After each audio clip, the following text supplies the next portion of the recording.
Chapter 13 from the Goatfoot God. Dion Fortune. One subject, and one subject only, interested Hugh at that moment, but he found that neither Mona nor the old man were willing to talk about it. Whenever he introduced the name of Ambrosius, they simultaneously and with one accord talked of something else. Hugh, who was an unsuspicious person, found this irritating. He was not sorry, therefore, to get off to bed early. And once warm under the eiderdown, he lit a cigarette and set himself to have a good think.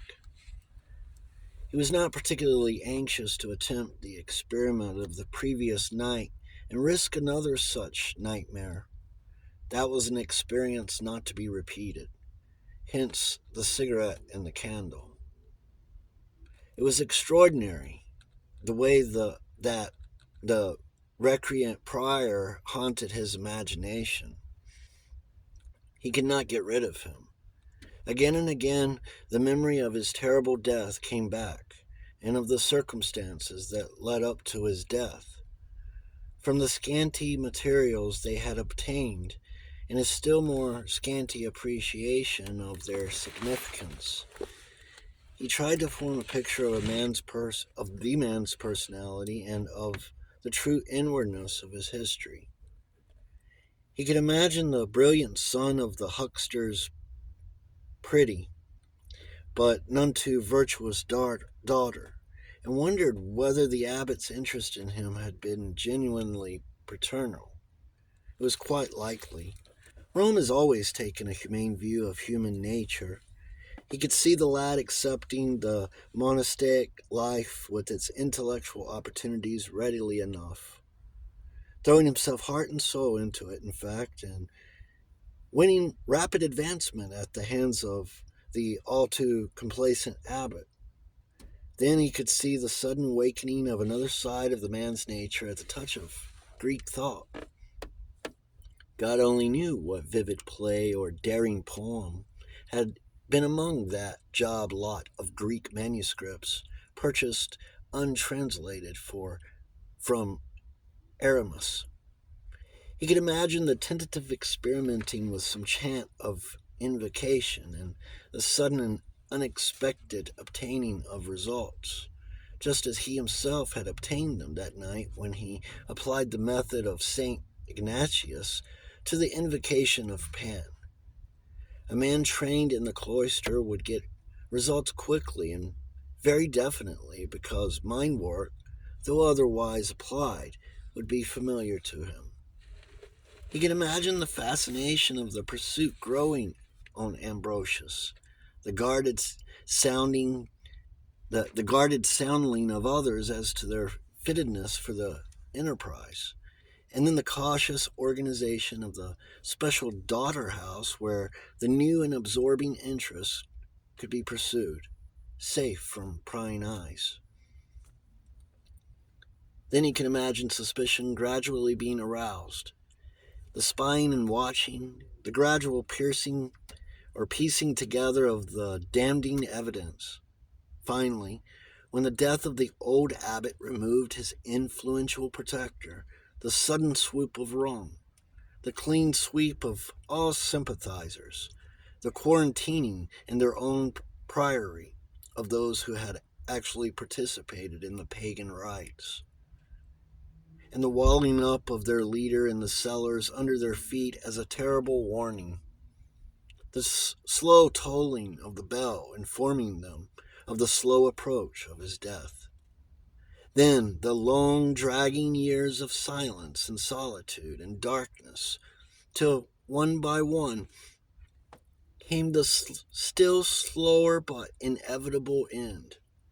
And finally, the old man of over 80, on whom the cell door had shut as a lad in his 20s, found at last his release, and the priory was abandoned to the wind and the rain and the work of the rats. There was one gleam of light that comforted Hugh in the utter gloom of the tragedy. the return of the prior's spirit to stand by the men who had trusted him.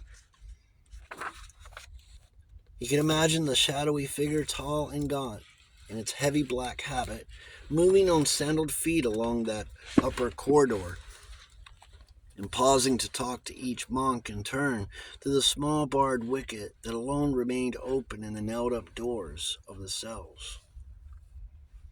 It never occurred to Hugh to ask himself how he knew that the cell doors were nailed up.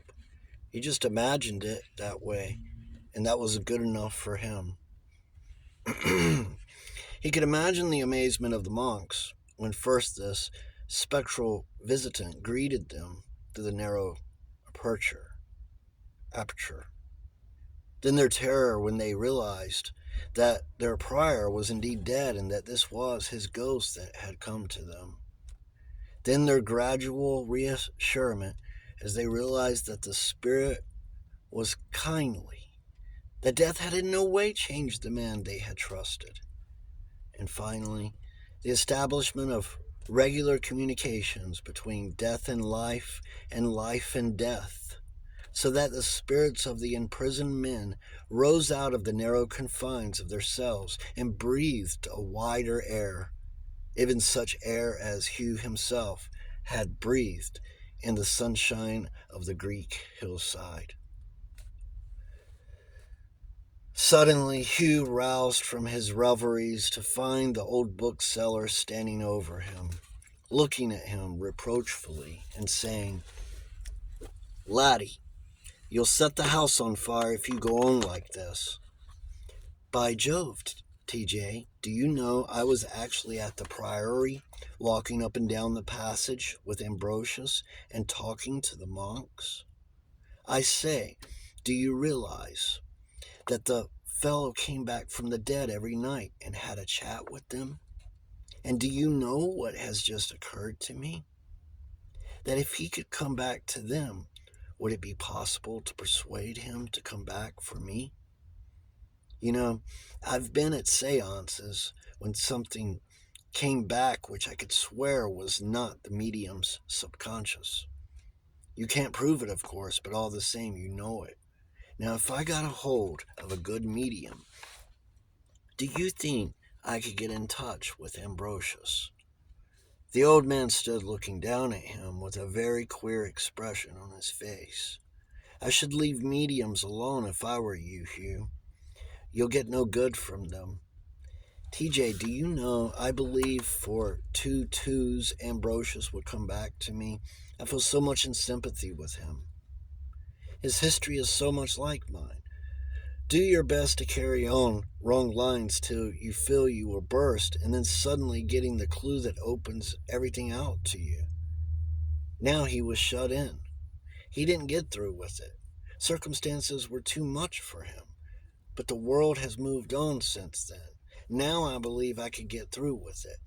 I could do what he failed to do." A curious change came over the figure lying propped on its elbow in the bed. The rather boyish, eager, hesitating manner of a man uncertain of himself, who had never found himself, gave place to something entirely different. The air was that of a man accustomed to be obeyed. A man aloof, purposeful, resolute. The keen eyes gazed at Jelks, but without any look of recognition in them. "Pax vobiscum," said Jelks. "Et tibi pax," said the man on the bed. He looked into Jelks' eyes for a minute, then a shudder passed through him. He blinked dazedly at the lighted candle in the old man's hand. "Hello?" he said vaguely. "What's up?" "What do you imagine is up, my son?" said Jelks. "I've no idea, but I'm in a muck sweat. Chuck us a towel, there's a good chap." Jelks did as requested and sat down on the foot of the bed while Hugh swabbed his dripping chest. He wondered how much Hugh remembered of what had happened, how far the two modes of consciousness had made any sort of contact with each other. But there was no glimmering of awareness in Hugh's rather nondescript gray-green eyes, so he waited till the towel was cast aside, a sodden rag, and then extinguished the candle and bid the guest good night. The next morning found Hugh perfectly normal, with no recollection whatever of the incidents of the previous night. He was all agog, however, to go down to the museum again and arrange to have the pictures of Ambrosius and the illuminated Psalter photographed. There ought to be a photographer capable of the job in a town that size, said he. If you could get hold of Miss Wilton for me, we'll run down and tackle it. Jokes looked at him. Why was Miss Wilton wanted for the job? Why couldn't he go down himself? Is she on the telephone? Yes, I think she is, unless it's been cut off. Why should it have been cut off? Well, she's been rather hard up lately, so she may have had to dispense with it. I say, do you think she'd let me stick it in again for her? It would be a great convenience to have it. And I say, Jelks, will you let me put one in here too? Good Lord, you'll be through with the job long before you get the telephone in. Remember, you're dealing with a government department. That's all right. I can ginger them up. I've got friends in high places. Jokes went round to fetch Mona while Hugh went to fetch the car. Arrived at her house, he stepped inside the front door when she opened it to him and drew it shut behind him. My dear, he said, we're in for the devil of a time. Ambrosius turned up last night in person. What do you mean? Said Mona, startled, as much by his manner as his words. I guessed that Hugh had gone to sleep with his light still on when I went into him, and he woke up and began talking about Ambrosius. I think he had been dreaming of him, and for about 5 seconds Hugh became Ambrosius. And my God, he startled me. He didn't know me from Adam, and he looked as fierce as a hawk. I addressed him in clerical Latin, and he answered me. And then he swung back to Hugh again, and thank God he doesn't remember a thing about it this morning.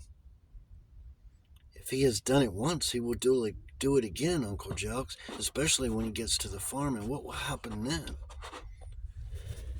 The Lord only knows. I don't.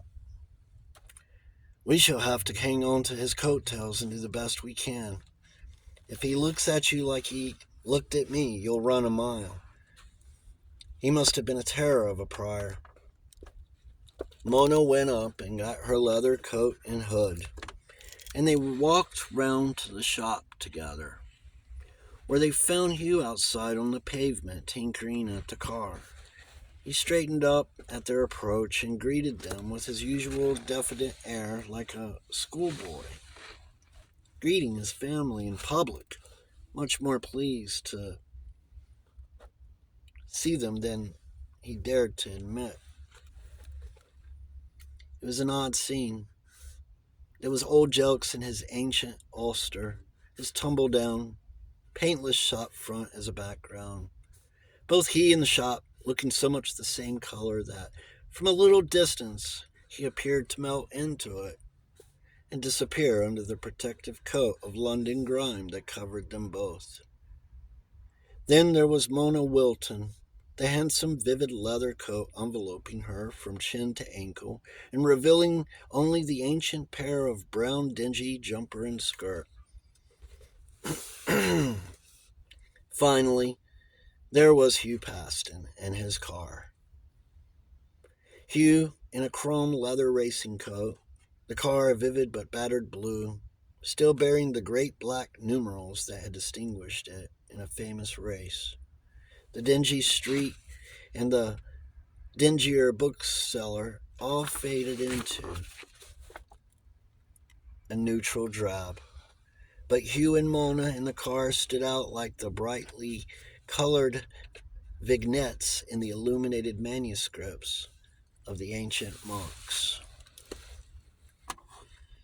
To the old bookseller standing back and looking at them, it seemed that everything Hugh passed and touched at the present moment turned bright-colored.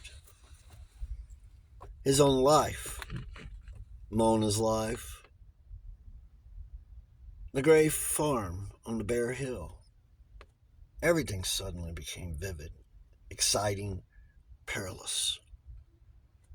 It was the touch of pen, all right, thought the old man with a sigh, and where the devil was it going to end? Hugh had about as much control over it as he had over a sunset. Pen had taken charge. Hugh and Mona drove off in the car, the powerful engine making a fearful shindy in the narrow street. Jelks watched them go. What was going to be the end of that also? Hugh Paston was a wealthy and well-connected man, still young, and at the moment, very unbalanced. Mona, the daughter of a nonconformist minister in a small manufacturing town in the Midlands, was a young woman with a stormy, emotional past behind her. She had lived as girl artists breaking out from such homes into England's Bohemia are apt to live, going from one extreme to the other. It was his hand that had steadied and saved her when the inevitable reaction had set in, and he had hoped that she had settled down. Left to her own devices, he thought she had. Left to her own devices, he thought that she had. But was she going to be left to her own devices? Jokes did not at all like the way Hugh was looking at her. After all, she was a young woman of an entirely different class who was in his employment, and he had no business to be looking at her like that. Hugh had been educated at Harrow and Balliol, Mona at the local high school and one of the private ateliers in which London's Bohemia abounds. The prestige and security of the Slade were beyond her reach. Hugh was accustomed to a very sophisticated type of femininity. If Mona managed to be clean and tidy, that was about as high as she aspired. Her early upbringing effectually preventing her from adventuring into the slipshod garishness that girl artists often affect, and which is not without its effectiveness. Jelks judged that Hugh's present mood was a reaction to the shock and disillusionment he had been through, and that when it wore off, he would revert to normal and return to his own kind. He would no longer be willing to put up with the discomforts of the bookshop or the limitations of Mona's society. At the moment, Mona appeared to be taking things impassively and impersonally. She had had experience of men of Hugh's type before when she had been doing designs for the interior decorations of Mayfair, and had a pretty good idea what their intentions were worth. Her attitude was that of a woman humoring her employer, falling in with his mood, and at the same time keeping him at arm's length. Jelks entirely approved. But he knew from experience that underneath her impassive exterior, Mona Wilton was a young woman of stormy emotions and apt to get the bit between her teeth in pursuit of them. He could not imagine her falling for Hugh, however. Hugh seemed to him an exceedingly unlikely person for any woman to fall for, with his definite bearing and general unsureness of himself, and lack of personality. All the same, he did not like the way that Hugh kept Mona continually at his heels, taking advantage of the position of an employer and employee. Mona, it is true, stalked after him impassively enough in her heavy brogues, her downright manners giving no encouragement to romance. Jelks could not quite see how romance was going to come into it, in view of all the circumstances, but all the same, he wished Hugh would give Mona a list of what he wanted and send her out to attend to it instead of running around with her like this. In the meantime, Hugh was putting the car along in the way to which it was accustomed, and they were not long before they arrived in the little town and had sought out the inevitable photographer whose fate it was to perpetuate features much better forgotten. They took the scrubby, disillusioned little man and his gear into the car. He had to have the seat, as he was elderly. So Mona, in her vivid green, perched on the tapering back, holding on by Hugh's collar, while he took the car carefully around the bends of the narrow, winding medieval streets, so as not to shoot her off. Arrived at the museum, the photographer did his job and departed. But Hugh, as Mona expected, remained bent over the illuminated pages of the ancient book. She watched his face as he studied them, and it seemed to her that his features changed as she watched him, taking on the same air of a watching hawk that was worn by the sharp features of the tonsured head rising from the back folds of its thrown back cowl in the 400-year-old picture.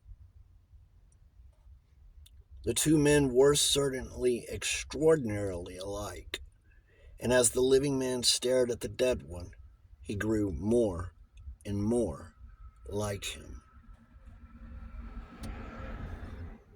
It seemed to Mona as if her employer was hypnotizing himself with the picture of the dead monk, and she felt that she had better break the spell before it took altogether too much hold on him. She leant forward, intending to touch him on the sleeve, but the leg of her chair slipped on the uneven floor, and instead she touched him on the bare skin of his wrist. She looked up suddenly. He looked up suddenly and met her eyes. And the man who looked up was not Hugh, but Ambrosius, and he had reacted to her touch as a cloistered monk might be expected to react.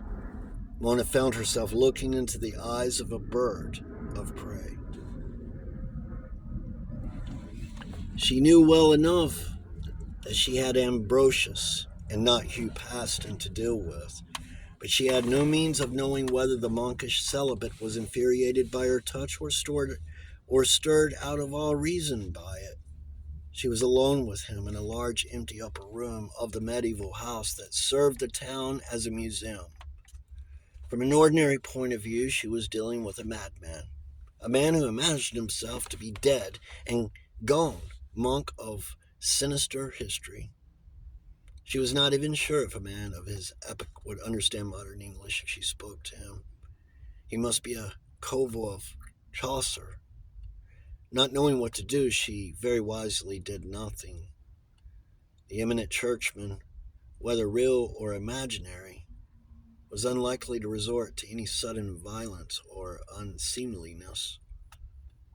Fra Ambrosius, it was impossible to think of him as Mr. Paston, stared at her with the fixity of a snake at a bird. It was probable that he was just as much surprised as she was by the encounter. The room would appear familiar enough to him. It was a room of his own period, carefully preserved and restored. The book under his hand was one of his own books. The table on which it rested was a refectory table out of the monastery itself. The only thing beside Mona herself that was out of the picture was a notice on the wall requesting people not to smoke. A request which could have conveyed nothing to him even if he were able to decipher the modern script. But he was not paying attention to notices. He was entirely occupied in attending to what was before him. Mona, in the vivid green of the dyed leather, was sufficiently incongruous to eyes accustomed to the crude dyes of the Middle Ages. She had an elfin face at the best of times, and in her quaint green hood she looked even to modern eyes, accustomed to freakish fashions, like something strayed from the greenwood. How must she have appeared to the cloister eyes of the ecclesiastic, accustomed to the soberly coiffed heads of the medieval women, and only to those at a distance? As she watched him, Mona saw the expression of stupefaction with which he had first greeted her gradually give place to a look of exaltation, as if he had been vouchsafed some miraculous other-world vision. Mona wondered whether he was under the impression that he was having a vision of a saint, but the expression in his eyes disillusioned her. Ambrosius was under no delusion that he was seeing a saint. She thought of the temptation of St. Anthony and wondered how Ambrosius was in the habit of dealing with devils. Was she going to be exorcised or strangled? Was Ambrosius going to do his duty as a monk and say, "Get thee behind me, Satan"? Or was he not? She felt, from the amazed, exalted expression with which he was regarding her, that he did not believe her to be of any earthly nature, and had jumped to the conclusion that she was something come to him from another world, in answer to his ungodly experiments with the Greek manuscripts. To say that Ambrosius was agitated would have been but half the truth. The medieval mind of the man returned from the dead knew no half-lights of compromise in the doctrines of sin and hell. According to all the standards of his world, he had sold his soul to the devil, and an entity of hellfire awaited him. Eternity of hellfire awaited him. However much one may think for oneself, the standards of one's world are not easily thrown aside. The standards, they're not easily thrown aside, and they are as apt to come back whenever one is taken by surprise. The minutes went by, and neither of them moved. Mona, watching the expressions following each other on the face of the man bending towards her, the face of a stranger, though the features were familiar, had a profound realization of the tragedy of the cloister for those who have no vocation for it. The tragedy of Abelard and Eloise. Was this an English Abelard who was bending down to look into her face across the narrow table? She gazed back at him. The minutes were slipping away, one after the other. A town clock chimed the hour. How much longer were they going to stay like this? She dared not move lest God knew what should be let loose upon her. She could conceive of Hugh Paston falling dead if the occupant of his body withdrew suddenly. Come what might, the first move must not come from her. Then the man, without taking his eyes off hers, slowly stretched his hand and touched the back of hers with the tip of his fingers, as if feeling her pulse. The fingertips were icy cold. Mona did not. It was indeed like the touch of the hand of the dead. Mona did not stir, but continued to hold his eyes with hers. He was evidently trying to ascertain whether she was flesh and blood or fantasy. He had probably known many such fantasies. Then the other hand began to move and came towards her. Mona could see it coming, though she never took her eyes from those that gazed into hers, unwavering with their bird of prey regard. What was that hand going to do? Was it coming for her throat? But no, it came to rest on her shoulder. Then the fingertips that had rested so lightly on the back of her hand closed round her wrist. Mona could not move now, if she wanted to. So firmly had the fantasy of Ambrosius taken hold on her imagination that the modern dress disappeared from her view. And this man bending over her actually was to her the renegade churchman, desperately risking hellfire. To a Catholic, the situation would have appeared one of horrible blasphemy and indecency. But Mona's nonconformist upbringing gave her no sympathy with or understanding of the Catholic point of view. And all she saw was the natural man hideously cut off from natural things. She knew life as it was lived in bohemian circles, and she understood male human nature, and she was sorry for that man. Instinctively, unthinkingly, her free hand went out and rested on his arm in touch of sympathy. She watched the eyes of the renegade, imaginary monk slowly fill with tears. It made no difference whether the man before her were a dead man come back from the past, or whether it was a madman fantasizing the tragic history. The results were the same and sprang from the same roots and frustrated human needs. Whether it were Ambrosius vowed to the celibacy of the cloister, or Hugh passed in wasting his manhood in a loveless marriage, the same causes were producing the same effects. There are loveless marriages sometimes when the nun weds the church, and not every monk is able to get an effectual transference onto the Virgin Mary. The literature of mysticism leaves us in no doubt whatever as to the nature of that transference. What would have been the end of the encounter? Heaven only knew. But a step was heard on the stairs, and the man hastily let go of Mona and rose upright, the keen, commanding air telling Mona that it was still Ambrosius who was present. The footsteps crossed the bare boards of the landing and came in at the doorless arch, and Mona turned to greet the curator, wondering how in the world the situation was to be carried off. But as she turned, the spell broke, and a startled exclamation from Mr. Diss caused her to turn again to see Hugh Paston swaying with closed eyes and then go over backwards with a crash.